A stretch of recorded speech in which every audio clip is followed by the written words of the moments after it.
কোটি মানুষের স্বপ্নের নায়ক সালমান শাহকে অকালে প্রাণ হারাতে হয়েছিল স্ত্রী সামিরার নোংরা খেলা আর কাছের বন্ধু ডনের বেইমানিতে। দীর্ঘ ৩০ বছর পর আজ সেই অপরাধীদের চরম পরিণতি ঘনিয়ে এসেছে।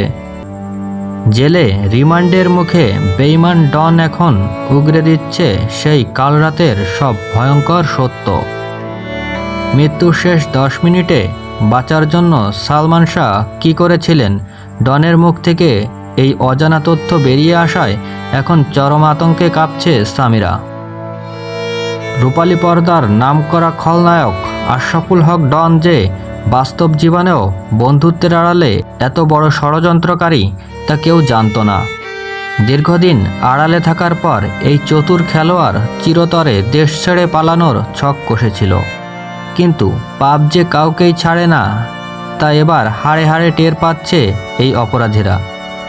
প্রকৃতির কঠিন বিচার আর দুনিয়াতেই এক ভয়ঙ্কর পরিণতি এখন অপেক্ষা করছে সামিরার জন্য। আইনের চোখ ফাঁকি দিতে ওমরা পালনের নামে সৌদি আরব পালিয়ে যাওয়ার বিরাট ফাঁদ তৈরি করেছিলেন ডন।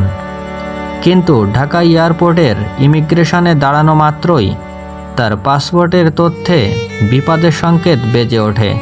মুহূর্তের মধ্যেই স্পেশাল অফিসার ও সিআইডির বিশেষ টিম পুরো এলাকা ঘিরে ফেলে এবং তাকে পাকড়াও করে। চমকপ্রদ তথ্য হলো, ডনের এই পালানোর গোপন খবরটি কোনো সাধারণ মানুষ নয়, তার অত্যন্ত কাছের এক আপনজনই পুলিশকে দেয়। এমনকি চলচ্চিত্র জগতের সুপরিচিত অভিনেতা ডিপজলেরও এর পিছনে কোনো ভূমিকা থাকতে পারে বলে গুঞ্জন ভাসছে।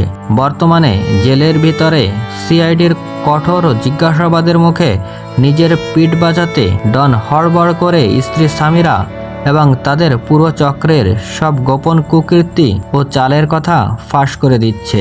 দর্শক, আপনি কি চান এই জঘন্য অপরাধের সাথে জড়িত প্রত্যেকের সর্বোচ্চ শাস্তি হোক? আপনার বুকের ভিতরে জমে থাকা ক্ষোভ এবং মতামতটি অবশ্যই আমাদের কমেন্ট বক্সে লিখে জানান।